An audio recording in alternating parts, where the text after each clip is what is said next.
The most exciting 2 minutes in sports heading for the first Saturday in May. It's your Kentucky Derby update, and let's get a look at the early odds. Some of the Japan runners put in their final workouts and gallops at the Churchill Downs surface. Raise a native in the handicapping repertoire. We've got 17 of the last 29 winners with that Raise a Native sire line. We'll take a look at those horses and update you on the non-dosage qualifiers for 2025 as we continue to roll along. Remember, giving you the data for a chance at you picking your own Kentucky Derby winner. The Derby prospectus comes out on Wednesday, and the question and answer show will be Wednesday evening at 5:30. If you can join us live or watch the replay as you start your handicapping. But Luxor Cafe had his final workout, continues to move a little bit better over the track this week, seems to have a little bit more energy. He does seem to have kind of that racy miler type physique and pedigree. We'll see what Luxor Cafe can do. American Promise, early odds and betting are out. He has been bet down a little bit, 10-1. He'll float up a little bit, but the first day of betting looks like they're gravitating towards the coach, D. Wayne Lucas, and the son of Justify, American Promise. Now, the odds and post positions have been drawn. Flying Mohawk at 30-1, East Avenue, another long shot. Meanwhile, the favorite's going to be focusing in on Sandman, the Arkansas Derby winner, Journalism. Right around 3-1, I think his final odds will be. Citizen Bull after the first day of betting was about 17-1. Now, Journalism continues to make a nice appearance on the track. A heavily muscled horse, really a lot of energy. And of course, Michael McCarthy had a Derby runner last year with Endlessly. Now goes to one of the favorites this year in Journalism. 4 straight wins, 3-time stakes winner, Journalism, your early favorite in Kentucky Derby betting. Sovereignty, of course, won the Fountain of Youth off a layoff. Let's go back to that big win. What was nice about this win, he had missed some workouts and was sitting kind of near the back of the pack, made his move, caught the front runner in the final strides in River Thames. Sovereignty probably going to be right around 8-1 in the betting when we get closer to Friday for trainer Bill Mott. Now, Admire Daytona, the UAE Derby winner. This year, interesting, the Equibase has looked at the charts and the races from the Japan races, and they have enhanced the past performances with running lines for American handicappers. So if you haven't seen them, the Equibase past performances are free, and it looks like Admire Daytona is kind of a mid-pack runner.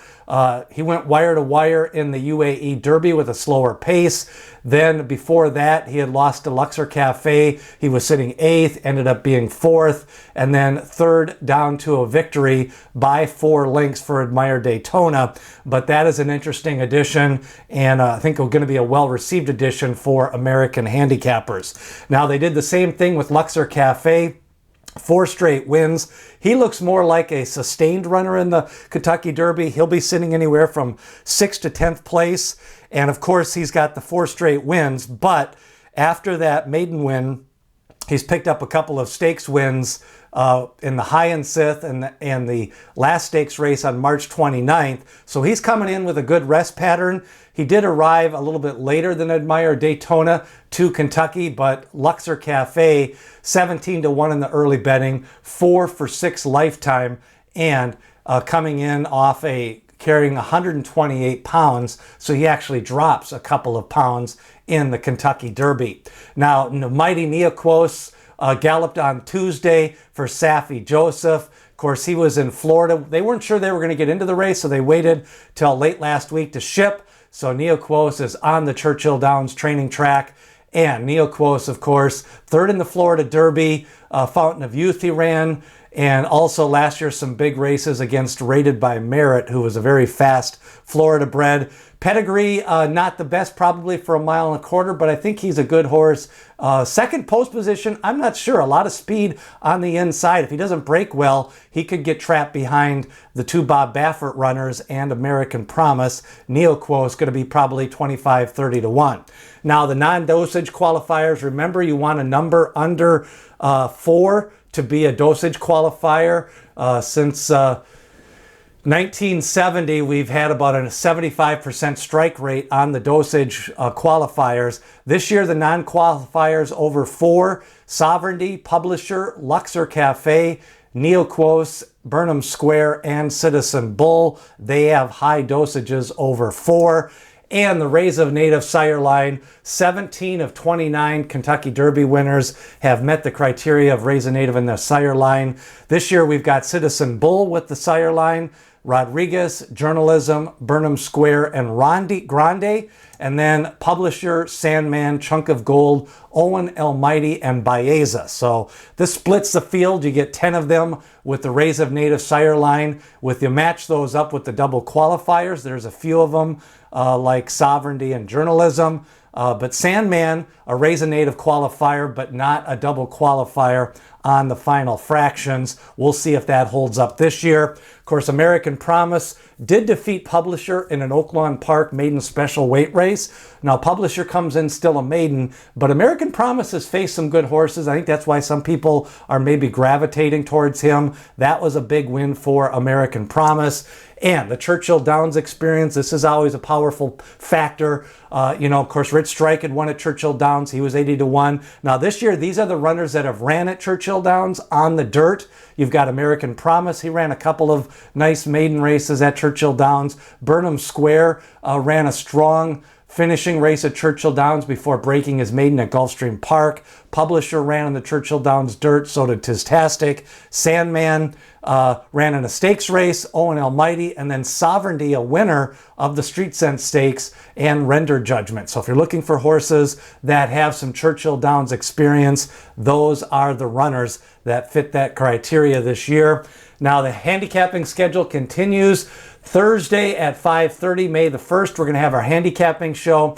That's where we go live, take all of your questions, do some of our final pre-handicapping to get ready for Friday and Saturday. And that'll be at 5:30. If you can't catch the live show, watch the replay. The Pedigree Show with Jessica Tugwell is already online. We had over 300 people tune in live during that show. And of course, Jessica went over all 20 horses. She gives out her top picks, some of the horses that she thinks can get 1.25 miles, and then some horses that she's definitely not going to be including on her tickets. Now, we've also got, we're going to be doing a show Friday night to get you ready for Saturday, and then Saturday morning we'll also be live as well. Time still to be determined as we look at the odds, take a look at some betting value, start to construct some of the wagers, maybe even do a smaller pick 5 ticket for those who want to maybe play a pick 5 or a pick 4. And like, comment, share, and subscribe. The Kentucky Derby, it's Saturday. And of course, looks like right now going to be dry, temperatures in the upper 60s to the lower 70s. Free racing picks and the final spreadsheet for the Kentucky Derby prospectus for Oaks and Derby. A link in the description. Sign up for that. And watch the release of the Kentucky Derby prospectus on Wednesday night live, the question and answer show. Getting ready for the Kentucky Derby. Remember, people have opinions, horses have the facts.